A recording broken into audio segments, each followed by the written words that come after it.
Halo teman-teman, assalamualaikum warahmatullahi wabarakatuh. Oke, di sini saya mau buat video challenge ya.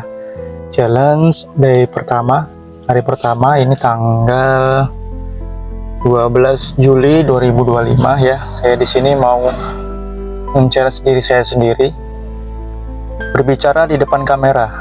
Mungkin terlihat konyol ya. Kok ada sih orang melakukan latihan di depan kamera?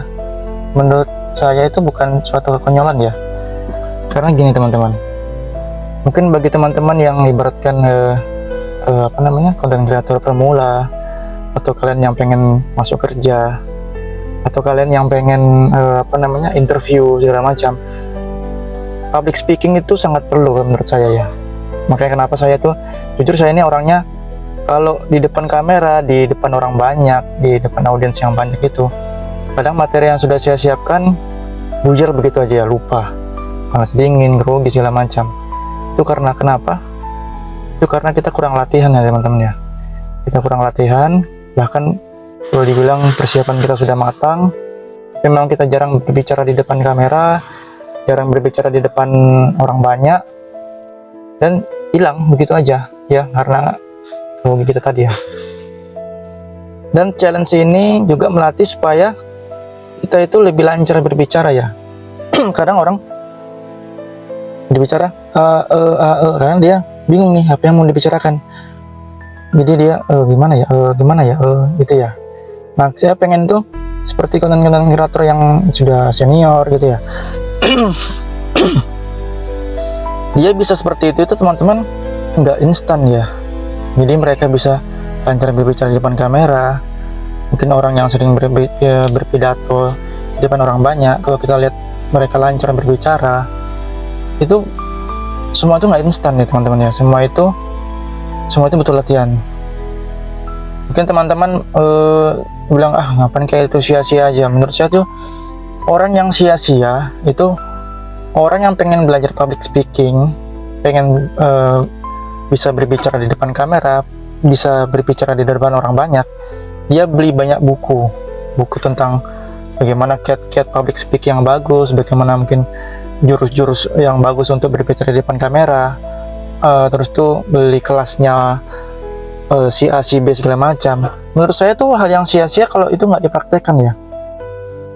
Karena semua dari buku yang saya baca dan semua dari orang-orang yang saya dengar, public speaking itu nggak bisa dibentuk hanya dengan kita membaca ya teman-teman ya. Membaca itu ibaratkan hanya bekal ya, tapi kembali ke kita sendiri. Kalau kita nggak praktekkan ya semua itu nggak ada gunanya kita baca ya, hanya tersimpan di dalam otak aja, dan itu pun nanti bakal hilang. Sama halnya seperti ini teman-teman. Teman-teman kalau beli misalkan pengen masak sesuatu ya, yang hobi masak ya, kalian cari di internet resepnya, kalian beli buku tentang masak. Kalau hanya kalian beli, baca, tapi kalian nggak praktekkan, ya tidak jadi sebuah makanan gitu loh. Kalian tidak bisa menikmati apa yang kalian baca gitu ya. Jadi sama halnya kalian beli buku public speaking, terus itu bagaimana kalian mendengarkan orang-orang berbicara, tapi kalau kalian tidak praktekkan ya percuma. Seperti halnya tadi orang beli resep buku memasak, terus kalian mendengar orang-orang memberi motivasi tentang public speaking, percuma kalau kalian tidak praktek, karena semuanya itu kembali ke diri kalian sendiri. Kalau kalian mau bisa praktek atau kalian mau bisa public speaking ya praktek. Prakteknya gimana? Seperti ini yang saya lakukan di hari pertama ini ya. Saya belum ada tema, cuman saya yang pengen memotivasi diri saya sendiri. Mungkin juga dari penyampaian saya, mungkin ada teman-teman juga sama halnya seperti saya ya, atau sama halnya juga mengalami hal seperti saya ini, kadang canggung di depan kamera, terus itu kadang di depan orang banyak, kadang materi sudah saya siapkan tapi hilang begitu aja, jadi muradul ya, jadi kayak grogi, panas dingin, keringat bercucuran ya. Itu karena memang kita nggak pernah latihan ya teman-teman ya. Mungkin satu-satunya cara ya seperti ini ya teman-teman ya, kita harus latihan dan latihan. Kita buat challenge sendiri, kita membuat tantangan buat diri kita sendiri. Nanti video yang kita upload di YouTube, mungkin bagi teman-teman mungkin orang yang lihat itu memberikan komentar apa sih yang kurang. Karena gini teman-teman, kadang penyampaian kita yang kita rasa sudah sempurna, penyampaian kita yang kita rasa sudah perfect, terus kalimat yang kita sampaikan sudah menurut kita sendiri sudah bagus, tapi kadang-kadang menurut orang itu kurang pas, tempo yang terlalu cepat, tempo yang terlalu lambat gitu ya. Jadi pentingnya orang lain menilai ya itu teman-teman ya, kita kasihkan ke keluarga gimana menurut mereka gitu ya.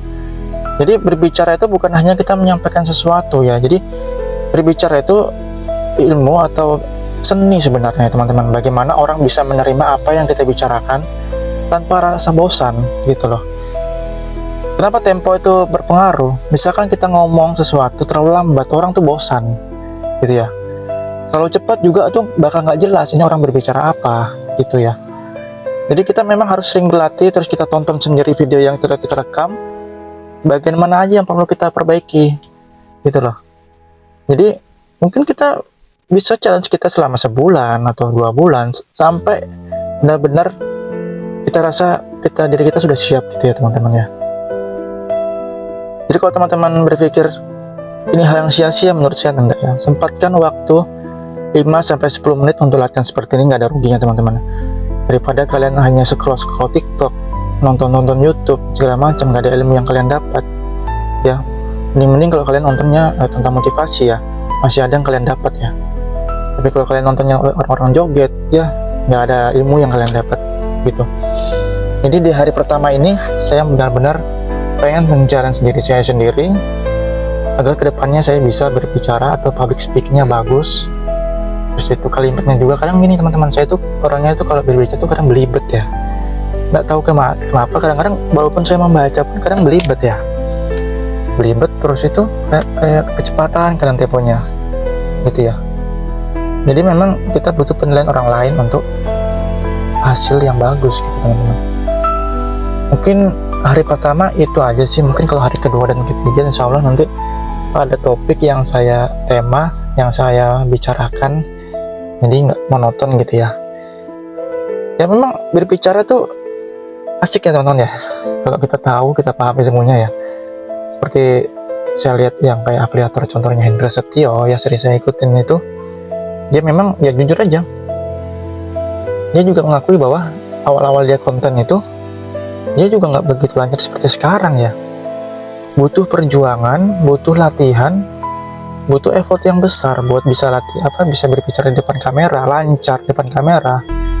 Effortnya sangat besar teman-teman. Jadi kalau kita nggak mulai dari sekarang, kapan lagi teman-teman ya. Stop lah membaca, stop lah mendengarkan motivasi yang mengenai public speaking. Mungkin kalau kalian sudah banyak sekali membaca, sekarang waktunya kalian praktek ya. Mungkin kalau kalian sudah banyak sekali mendengar soal motivasi public speaking, udah sekarang waktunya kalian praktek. Stop dulu membaca. Jadi praktekkan apa yang kalian baca, praktekkan apa yang kalian dengar. Itu. Sekarang waktunya praktek teman-teman. Kalau kalian nggak praktek, nggak bakalan bisa. Hanya dengan membaca ya, nggak bakalan bisa. Saya jamin tuh nggak bakalan bisa teman-teman. Tetap kalian grogi, tetap kalian dibilangnya tegang gitu ya. Di depan umum itu pasti tegang teman-teman.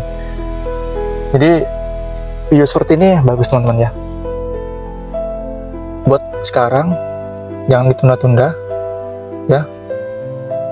10-15 menit saya rasa cukup. Untuk nggak 5 menit, bahas apa aja terserah teman-teman. Yang lagi viral sekarang atau berita yang lagi viral, bencana alam segala macam, bicarakan aja kayak pembawa berita. Atau kalian mau curhat tapi jangan masalah pribadi ya teman-teman ya. Ya apa aja lah, ibaratnya pengalaman kalian bekerja, pengalaman kalian pengalaman kalian lah yang ibaratnya orang lain bisa ngambil hikmahnya dari pengalaman kalian bicarakan aja lah seperti itu ya. Mungkin cukup segini aja ya, mungkin ini waktunya 9 menit ya, mungkin agak lama ya teman ya, masalah teman-teman ya. Mungkin kalau bagi yang mendengar, kalau ada komentar atau sarannya di bagian mana temponya atau segala macam, mohon sekali sarannya, karena memang saran itu penting ya, karena kita nggak bisa berkembang tanpa saran dan kritik ya. Saran dan kritik itu penting untuk selalu kita bisa berkembang ya teman-teman. Terima kasih. Assalamualaikum warahmatullahi wabarakatuh.